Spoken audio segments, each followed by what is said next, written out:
And frankly, the slides are too long, so we're going to do this instead. All right, so first off, what is a null hypothesis? A null hypothesis is just a statement that is the exact opposite of whatever our hypothesis is. Sorry for the PTSD, but let's say our hypothesis is that vancomycin works against MRSA. The null hypothesis would just be that it doesn't work at MRSA. And then we have the alternate hypothesis, which is H1 here, and that just says that it's effective at killing MRSA. Why do we do all of this null hypothesis nonsense? Well, science is a bit weird. Instead of having to prove your hypothesis or the alternate hypothesis, it wants you to disprove the null instead. So the entire point of your experiment is to take a null hypothesis, in this case, vancomycin doesn't work with MRSA, and then prove that that's not true. So how do we know that if the null hypothesis is true or not? Now, one thing you could do is you could just look at the patient data that you get, right? And so we're going to assume that the null hypothesis is true, and then try to see how likely is the result that you got based on complete chance. And you can do this just by collecting normal patient data. So let's look at this slide that I borrowed. And in this first example, we have drug and placebo. So with the drug, only 3 people got better, and with placebo, only 2 people got better. Now we can say that this is basically luck. There's not much difference between them. Yes, if we repeat it a lot, it might prove to be actually effective, just not that effective. But in this case, we can say that it was you just got lucky, that the drug did better than placebo. In the second case, you're not really sure if you got lucky or not. There's a chance it could have gone either way. You'll want to do more tests just to be extra sure. And in this third example, you can basically say that the drug in this case works. So let's just do all of that again, but using a whole bunch of maths. You want to find the p-value, and in this example, because it's a little odd, since we're saying that there's 10 patients and 5 of them were going to get better regardless of whether you gave them the drug, 5 of them weren't. And so what we want to do is we want to find how lucky were you to choose all 5 patients that would normally get better without the drug. And the equation for that is n factorial of r factorial times n minus r factorial. Factorial is basically just take the number, multiply it by every other smaller number until 1. So 10 factorial is 10 times 9 times 8 times 7 times 6 times 4 times 3 times 2 times 1. And then r factorial is 5 times 4 times 3 times 2 times 1. Once you put all of this into a calculator, you get 252. And then 1 divided by 252 to find the one chance that you got all five people that would naturally get better is 0.004. And then we do two-tail stuff to make sure that it was how likely were you to get this extreme of a result, and that's 0.008. If anyone wants to stop me at any time to ask a question, that's fine. Here's a second example, just because there was another example in the slide, and I'm not entirely sure if NCR was covered before. So, how many ways can you choose 3 players out of a football team starting 11? So that's going to be 11 choose 3, and as the instruction said, I should do the calculation on a separate screen.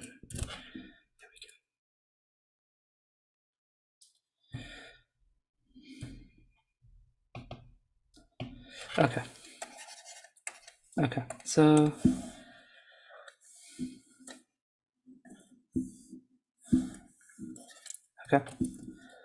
so we have 11C3, that equals 11 factorial. Why is my pen so big? Okay, I could just 11 factorial of 3 factorial times 11 minus 3 factorial, right? And then what you want to do is 3 factorial, that equals 6. 11 minus 3, that is 8 factorial. So 11 factorial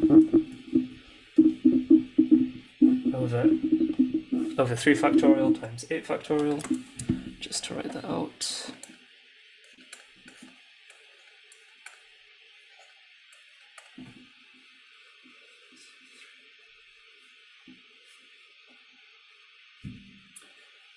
And that's going to give you an incredibly massive number, which looks a little bit like this.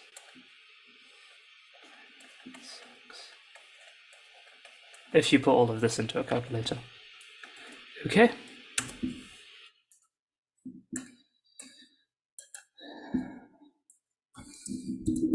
So, what exactly is a p-value? What did we just calculate, basically? Well, remember the slide from a couple of slides back, which was this. You assume the null hypothesis is true, and you want to find how likely was your result. That's what a p-value is. How likely was what you got, assuming the null hypothesis is true? Null hypothesis is H0, just to recap. And in most experiments, we want our p to be less than 0.05 or less than 5%. What this means is that if you do this experiment 100 times, 5 times you will get a result that, and okay, if you do this experiment 100 times and the null hypothesis is true, 95 times you will prove the null hypothesis to be true. And 5 of those times it will still be false. All right. And so on this graph, we have this area in white, which is where we reject the null hypothesis, and then the 2 areas in red where we accept. Loop that back. We have the area in white where we accept the null hypothesis, do not reject it. And so what we're saying is the drug was not effective. In this case, vancomycin did not kill MRSA. And then in red is the 2 areas where just by chance you had a less than 5%. And so you accepted and you said, hey, vancomycin was effective, even though it wasn't. And because this chance is so low, if somehow you do get it, you just go, hey, okay, vancomycin worked. And so we can say that vancomycin is effective. Right, now this is an error, but we can look at this in further detail later. Okay, so in the actual lecture, he went on a quick tangent. And just to cover everything, I'm going to explain what happened here. Population is the entire collection of events, and a sample is just what we've chosen. When you have samples, you have statistics, and populations, you'll have parameters. And so the sample mean, you'll convert it into the population mean. Basically what's happening here is that what we're saying is as long as the null hypothesis is true, the sample mean and the population mean should be very close, right? So if we look at this graph again, so here you can see that if we say got a test, if we say got an experiment that was over here, right, like this was our sample mean. Okay, that's pretty close to the population mean. So we can say that probably you just got lucky this time and that's what caused the difference. But if it's over here, for example, you can say with pretty good confidence that, oh, it was actually the drug that caused the difference. And it was a bit more than just luck, right? Could it have been luck? Yes. But there's only a 5% chance that it was. And that's what's being mentioned here.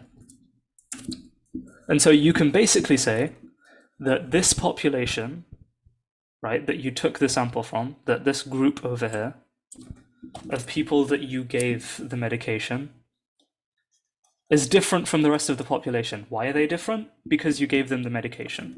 And so the medication has an effect. It does actually work.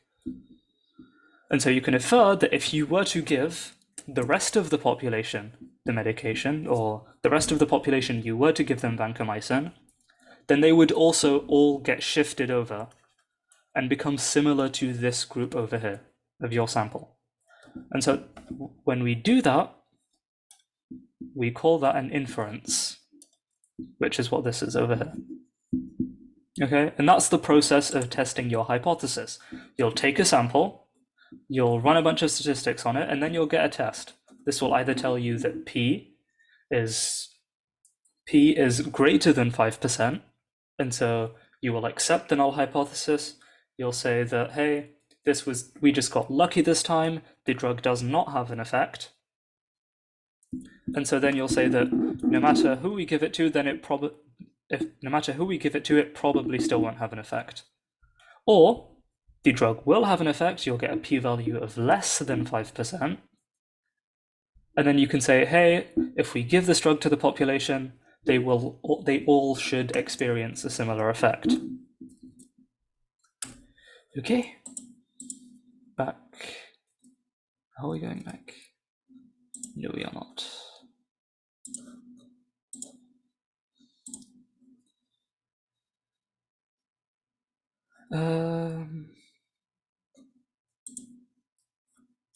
Yeah, so if we are comparing measurements for intervention and placebo, we'll calculate the mean for each. If the null hypothesis is true, then these means are probably going to be close. Just like in this example over here. In this example, we had a sample that was very close to the mean, and so we can say that it was probably by chance, except the null hypothesis. But if the null hypothesis is false, just like in this example over here, then the means are probably going to be far away. Now, the other reason that we'd accept a null hypothesis is if you have a very large sample. And what that means is that I kept on doing this experiment over and over again, right? And I kept on doing this experiment over and over again, and I kept on finding a result, right? But when you have a large sample, remember, the distribution for the sample will get narrower, and so it will look a bit more like this. And so that can also push the sample that you got into the range where you reject the null hypothesis. Okay, so that's two ways that you can reject the null hypothesis. First of all, is if the drug was so effective that it just pushed the mean so far away, or if you kept repeating the experiment because you had a larger sample, and so that also pushed the sample mean away from the population mean. All right, so next we're going to be talking about a couple of errors. And this is another slide that I borrowed. And in this case, our null hypothesis is true, right? And so this is our null hypothesis. But let's say that we found a sample that was in this group, right? By complete chance. Let's just change the color real quick.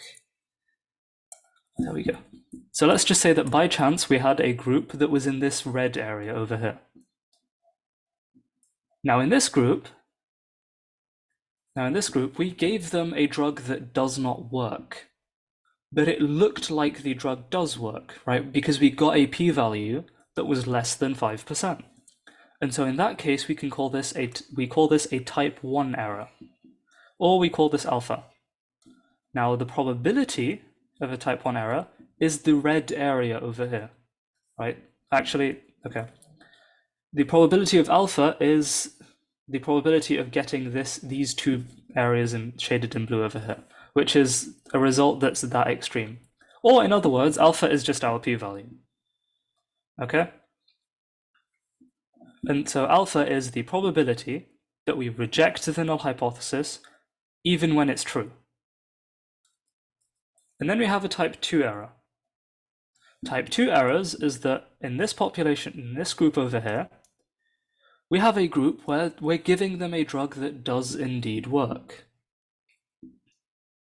Okay, but we got a result that shows that the drug didn't work, which is this area shaded in red. Now this is also another mistake. Why? Because you're saying that the drug doesn't work even when it does. Now we call this a type 2 error. So a type 1 error is when you're rejecting the null hypothesis, you're saying the drug does work even though it doesn't. Type 2 is when you're accepting the null hypothesis, you're saying the drug does not work, even though it does. All right. Now, here's one way you can reduce alpha, right? Which is reducing your p-value. So in this case, they reduced their p-value to 0.01 or 1%. However, this increased your beta. This increased the chance that you get a type 2 error. Now, we tried to avoid errors as much as possible. Okay, so here is our table, and because the labeling kind of goofed up, but hey, no biggie, I can just write them. So here we have a type 1 error. That is when we reject H0 and H0 is true. So the null hypothesis is true, the drug doesn't work, but we rejected it and we said that it does. That's a type 1 error. Now, if H0 is false, okay, if the null hypothesis is false, the drug does work, and we reject the null hypothesis, that's the correct decision. That's 1 minus beta. Okay, and we'll get back to this. So, now, if we accept the null hypothesis, and the null hypothesis is true, that's also a correct decision. Okay, because we're saying the drug doesn't work, and it doesn't. Now, if we accept the null hypothesis, we say the drug doesn't work, but in reality, the drug does work. This is called a type 2 error, right? Just to recap everything. Now, when we reject the null hypothesis, and the null hypothesis is false, this is something we call power.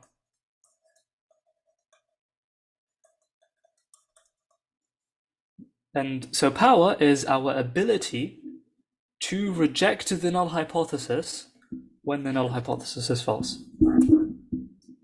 Now, this is a quick example. Can you please repeat what's the power again? Okay, sure. So when we have here, we have a null hypothesis, okay, that we're either rejecting or accepting. This is what we say. This is the result of our experiment. Now over here we have reality. What's happening in real life? Excuse my bad handwriting. And so in the situation of power, we're rejecting the null hypothesis when the null hypothesis is false. So if we take the example of vancomycin and MRSA, we found in our experiment that vancomycin reduced MRSA in patients, and in reality, vancomycin does reduce MRSA. And so the probability of rejecting the null hypothesis when the null hypothesis is false, that's what we call power. Is that okay? Yeah, thank you.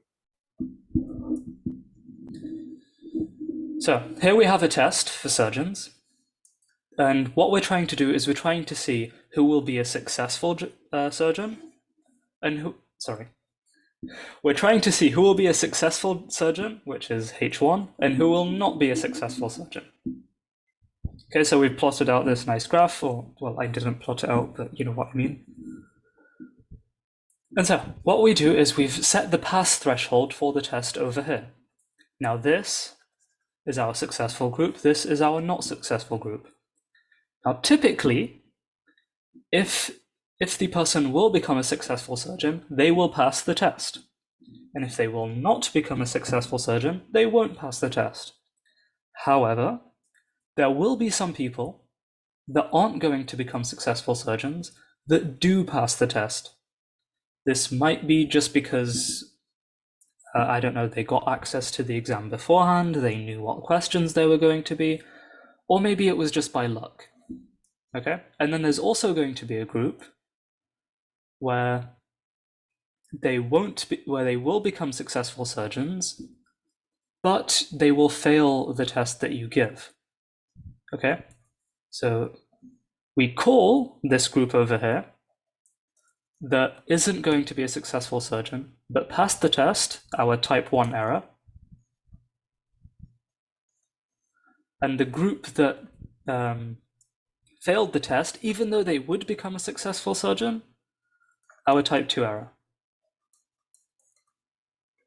Okay, now ideally, you'd want a test that looks like this over here, where every successful surgeon passes the test and every not successful surgeon fails the test. And in this case, our type 1 error would be 0, our type 2 error would be 0. But that's not what we get in reality, unfortunately. Usually we're going to get something like this. Some successful surgeons will fail, some unsuccessful surgeons will pass. That's just how it is.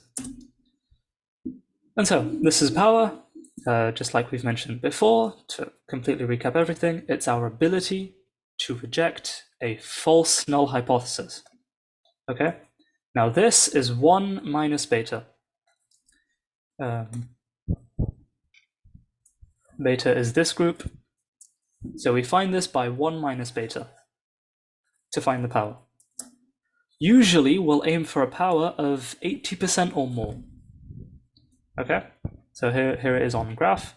This is beta, the group where they were successful surgeons, but they failed the test. And this group over here is 1 minus beta, or our power. All right, they are a group of people that are successful surgeons, and they did pass the test. Now, usually in experiments, we want to increase our power as much as possible. We want to get good at spotting a successful surgeon. Now, how do we do this? The first way is that we can increase the effect size. We can just make what we consider, we can just make what is a successful surgeon better, right? And so that looks like this. And so a better example would be, let's say we're comparing two drugs. This drug over here that you did, that you ran your experiment on, had a pretty large beta and a decent power, and a relatively decent power, but in this case you had much higher power. Why? Because this drug was just more effective. It has a higher effect size, and the difference between these means is a lot larger. Okay? The other way is you can increase the sample size. As you can see here, when you increase the sample size, the two populations become less variable. Okay, and you have the whole standard error of the mean stuff, where bigger sample size means bigger sample size means the sample distribution is less variable and is closer to the mean, and so that will also increase your power, as you can see over here. Okay, now here's another way to increase power, which is to reduce variability. Now, how do you reduce variability? You could, for example, pick only a certain age group to do the experiment in, or you could pick only a certain gender.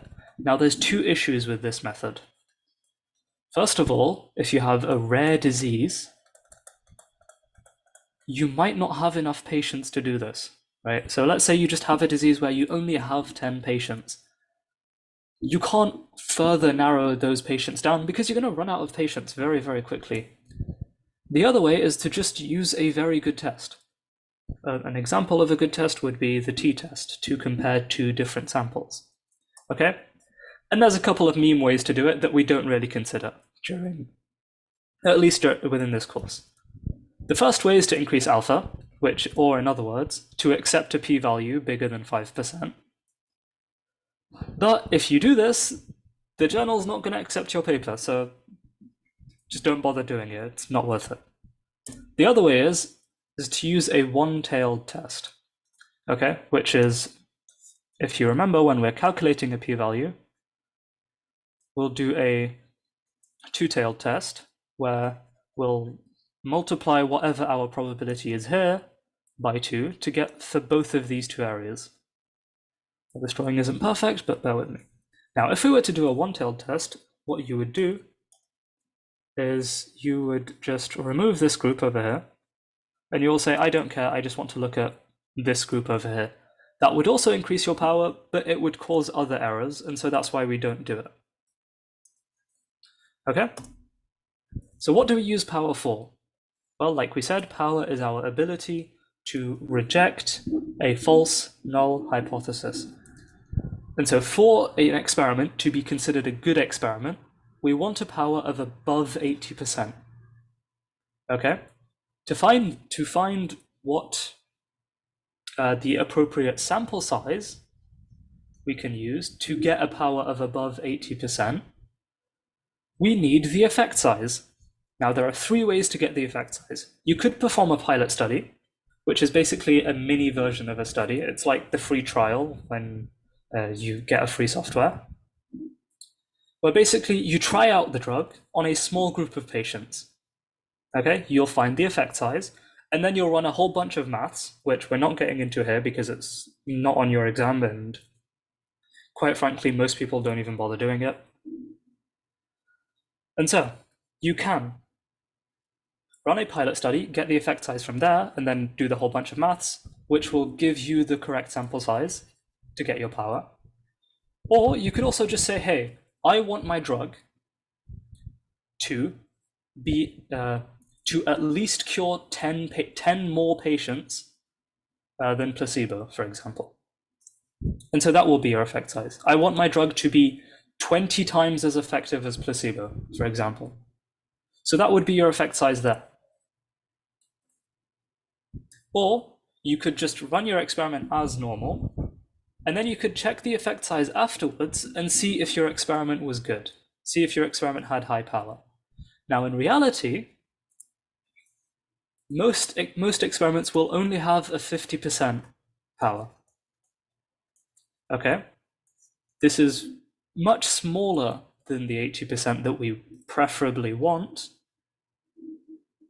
And so getting a good sample size is very, very important for experiments.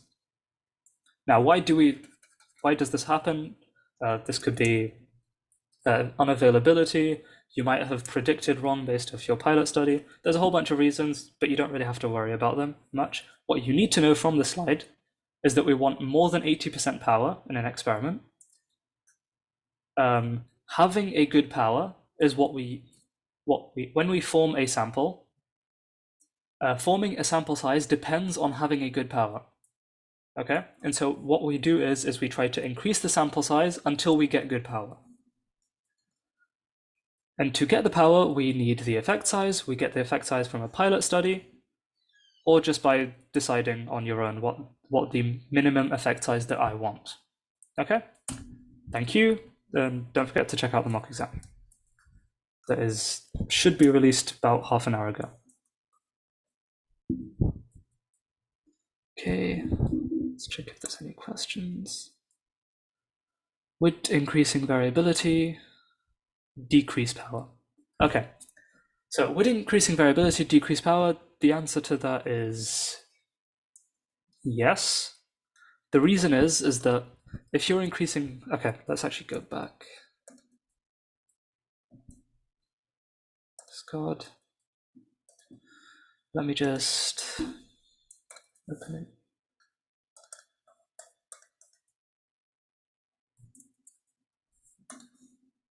Just a second. Okay. So what I'm going to do is, all right.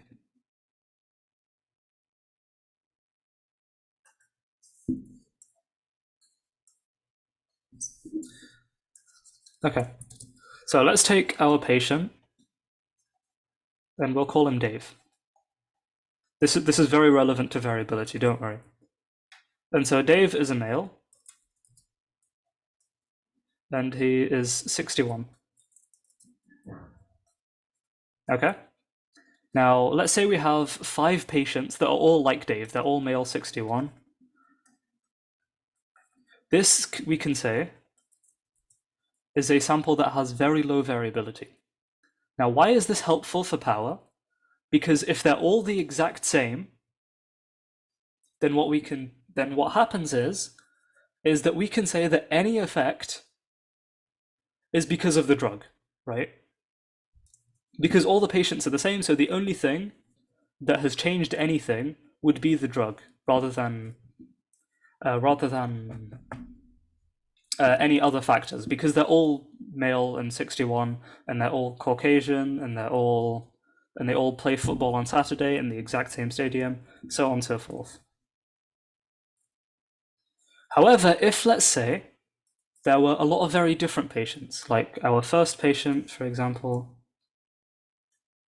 So our first patient was, so these patients were male 61, but let's throw in, for example, a female 32, a male 40, and let's put in 73, female 18. Okay, so in this sample now, there's a lot more variability. And so there are a lot more things that can affect,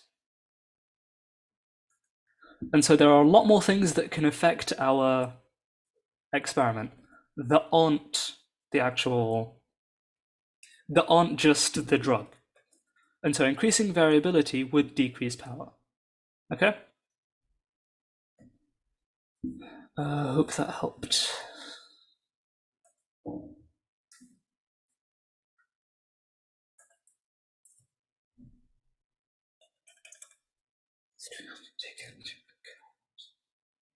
Do you have to take into account?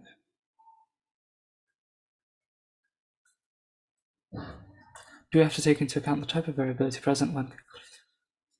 You only really have to calculate the type of variability if you're going to manipulate the type of variability. Right, so what that happens is let's say, for example, we're looking at a disease that only affects females, right? For example, PCOS, right? Polycystic ovarian syndrome. It wouldn't make sense to give your medication or to create a sample that it has males in it, because whether or not they get affected isn't interesting to our disease, which is PCOS. Another thing that happens is that, for example, let's say that I only did my experiment on people ages 60 to 80. I can't then apply that experiment to people ages 20 to 40. Okay? Now, when you're calculating power specifically, the type of variability doesn't matter as much as how variable are they. Okay? Where variability comes into play is A, how many patients can I get in the first place? And B, when I come to apply this experiment, how many people can I apply it to after? All right? Hope that helped.